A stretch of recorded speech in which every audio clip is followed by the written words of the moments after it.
Hello and welcome to the Scots Sports Show. I am Tyler Trumbauer. The wrestling team competed at the Division I Wrestling National Championships at the Scott Trade Center in St. Louis. Corey Mines, AJ Schopp, Mitchell Port, Dave Habat, Vic Avery, and Vince Pickett all qualified for the championships, which were March 19th through the 21st. I followed the Fighting Scots to St. Louis to witness Edinboro wrestling history. Here's my report.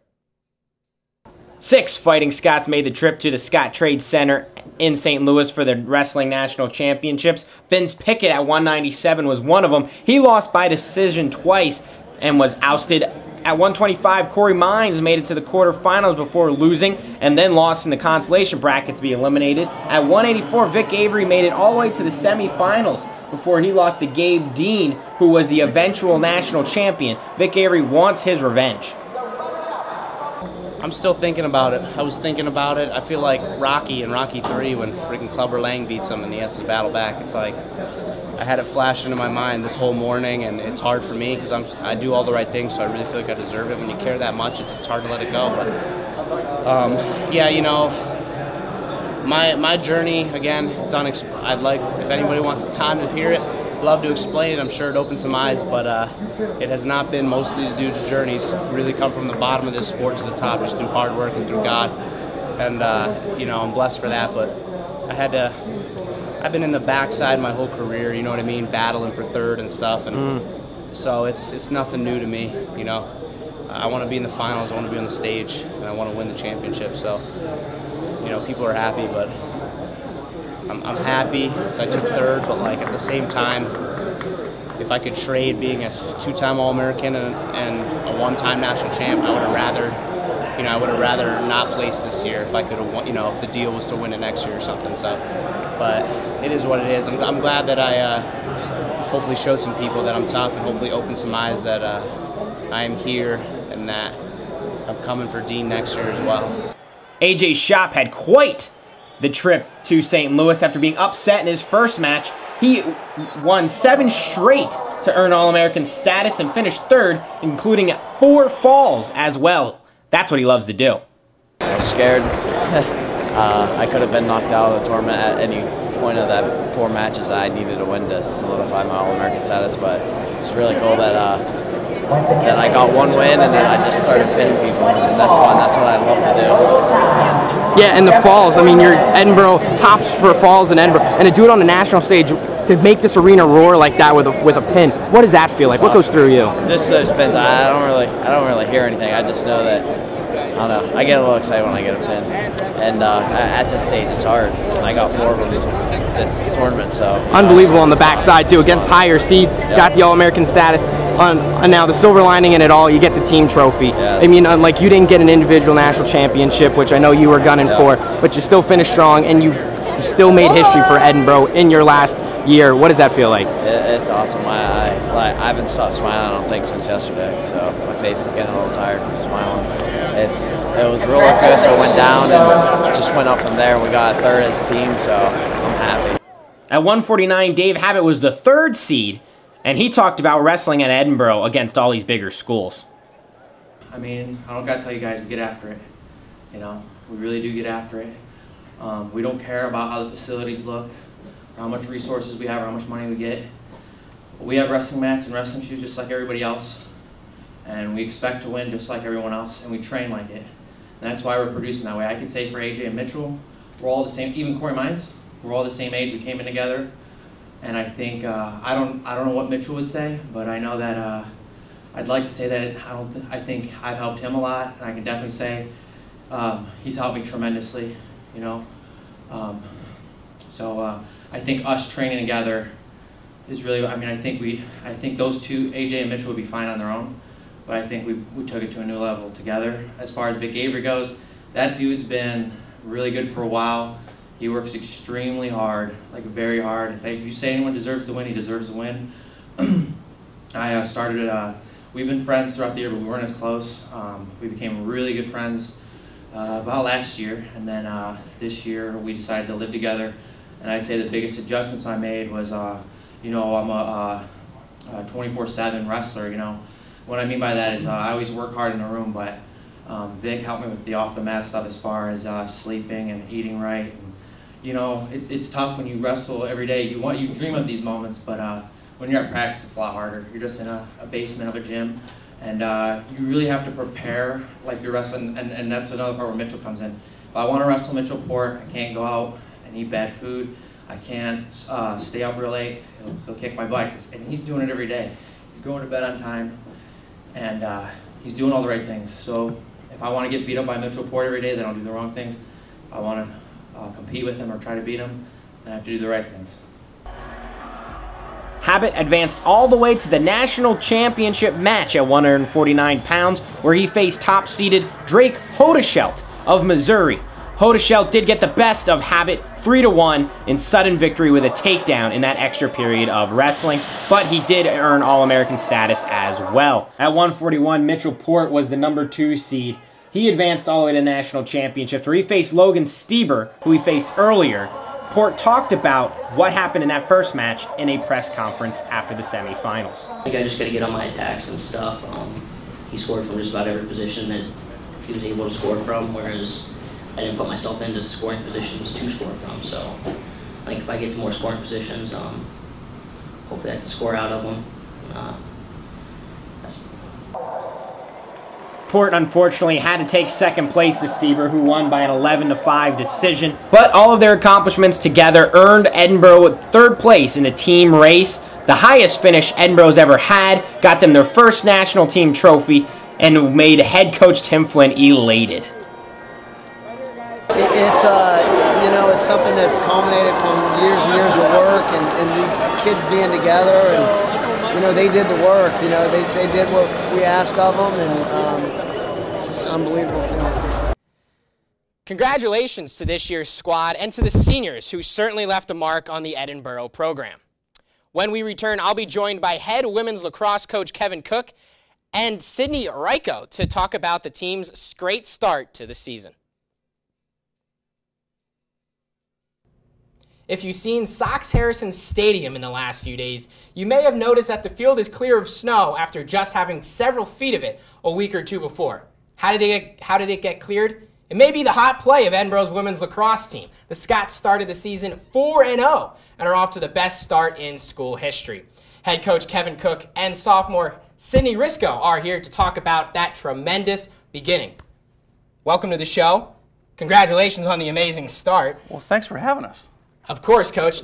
Now, we just had you on not that long ago to preview this season, and you talked about, well, I'm playing in the Dome. We're preparing to hopefully go south. Unfortunately, you brought Edinboro's weather with you to the south, so you didn't get as much outside time, as much matches as you'd like, but you did play, and you off to a great start. How surprised are you with this 4 wins and no loss beginning to the season? Well, I think it's great. Am I surprised? No, not surprised. If you watch our practices, the kids are doing really well. Dome or no dome, outside or inside, it hasn't really mattered. Stick work's fantastic. Transition, that's always your question mark, and they rose to the occasion, and that was evident the first 4 minutes of the season when you go to Newberry and you score about 5-6 goals in the first 5 minutes. It was fantastic, absolutely fantastic. Cydney, from your perspective, the preseason's obviously tough on a player when you're stuck inside, and especially when you're an outside sport and you go outside and you can barely breathe, let alone be able to play lacrosse. So what was the preseason preparation like for you as a player, and then transitioning from playing inside to now outside and doing it successfully?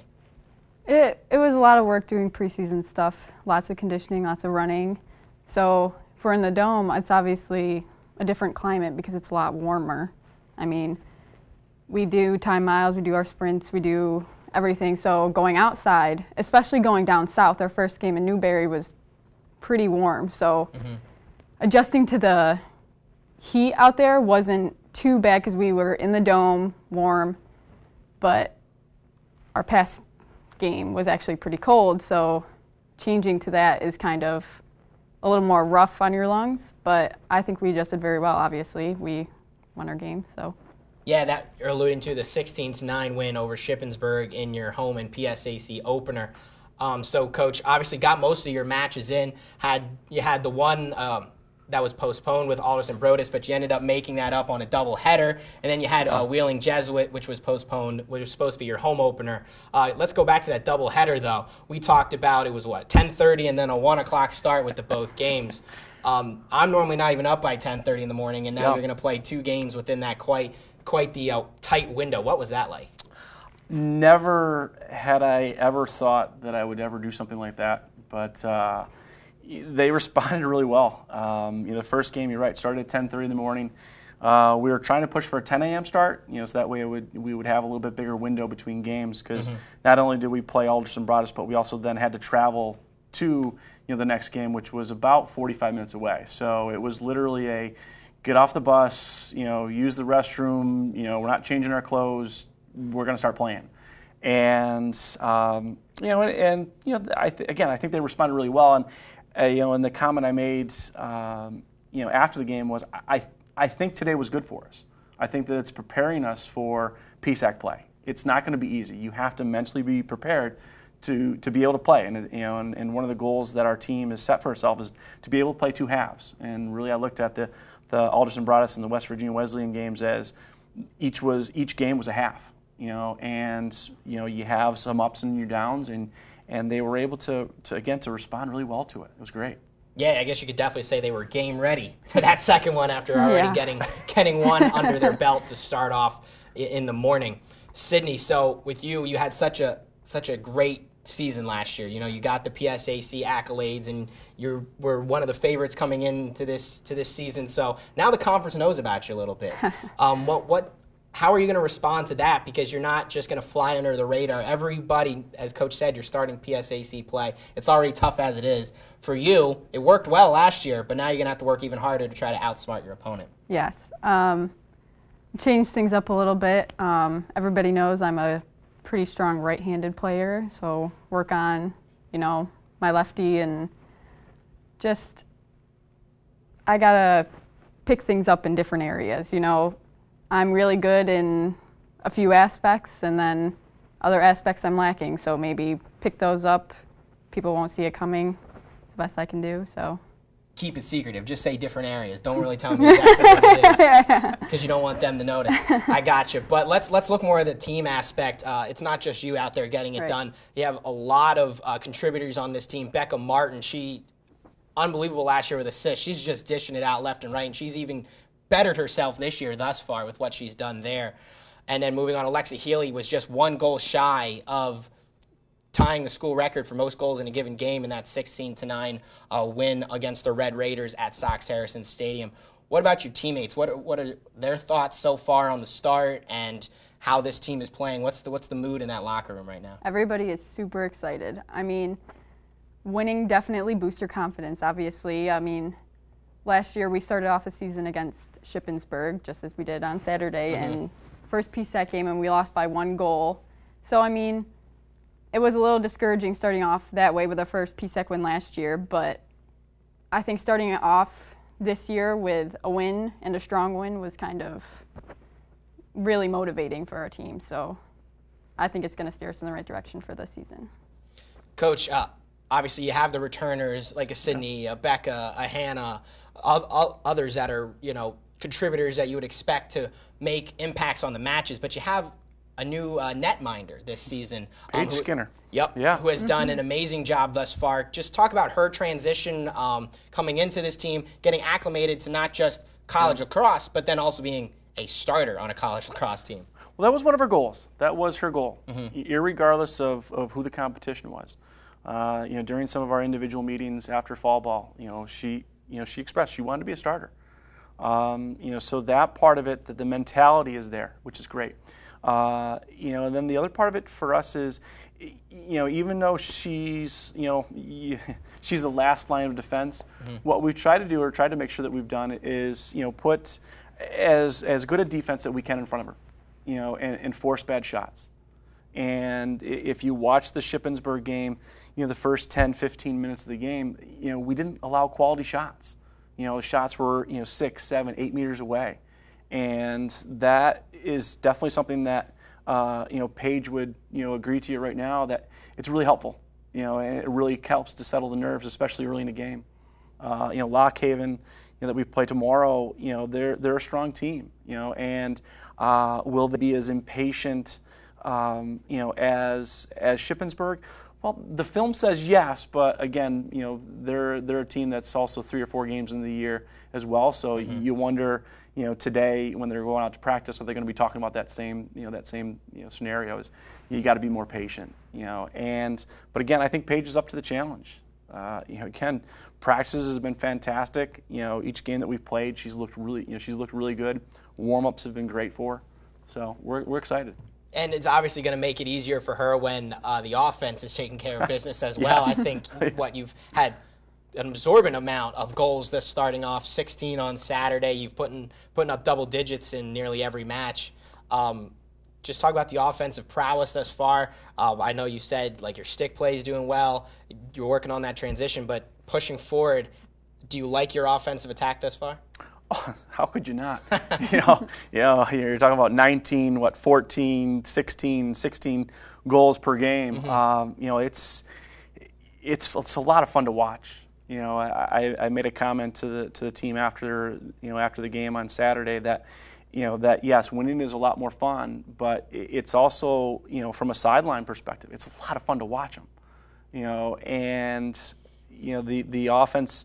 Right now, the transition seems to be there. Our 7v7 offense is really solid. I mean, we've got a couple different ways to attack teams. If they put certain pressures on us, we're able to break that pressure. And then the other part of it is that we're making smarter decisions with the ball. Our turnovers right now are happening between the 30s, which as a coach you're a little nervous about. But in terms of the offensive end, we're not seeing the same types of turnovers that we had last year, and that's definitely something that it's much improved. And because it's so improved, it's a lot of fun to watch. So you're seeing that progress, and it's entertaining progress as well. Cydney, the last one, what needs to still progress moving forward here for this team? You obviously have a great foundation with the four wins to start off the season, but that's not going to get you into the playoffs. Coach told me that's what this is all about here. That's how you build a program, is get into the postseason. How does that get done? I think I go along with what he said. Our transitioning is a big thing in our midfield from each of the 30s. If we can get it down, we have a solid defense, we have a solid offense. If we can just get it down through smoothly, which we've been doing very well so far, that's a big thing with our team. Just working it back up and down the field, otherwise it's not going to move anywhere. And I think our offense needs to stay strong. We get discouraged sometimes, along with defense gets discouraged. We get behind a few goals even in a game we're winning. The team makes a few goals in a few minutes. We get a little discouraged, but I think we have to, above all, be mentally tough, basically, is what the biggest thing is for us. Coach's nod gives the approval. Yeah. Sounds like it's a great plan for the upcoming matches, and hopefully you keep getting these wins and continuing on to the best start in school history. So thanks for coming on, and congratulations on the great start. The ladies have 2 home matches this week. They host Kutztown on Friday at 3 p.m. and welcome the Marauders of Millersville to Sox Harrison Stadium on Saturday at 2, which can be seen live on ETV and online at edinboro.tv. We're going to take a break, and on the other side, we'll spotlight the Scots of the week and take a peek at the upcoming schedule of events.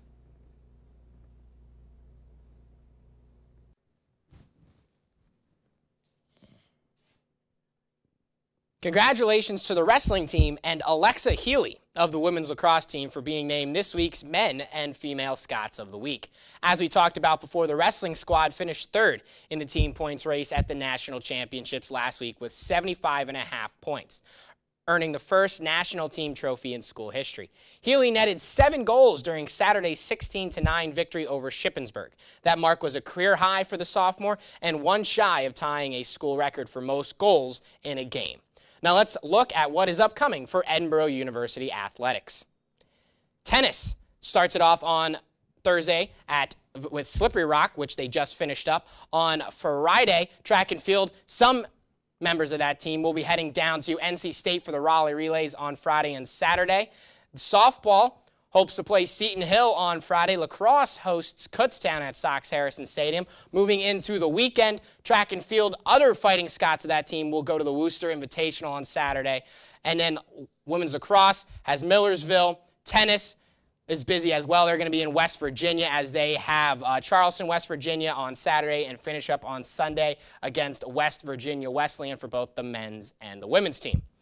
Try to make it out to an event and support Edinboro's student athletes. That's all for this week. Thanks for watching, and go Borough.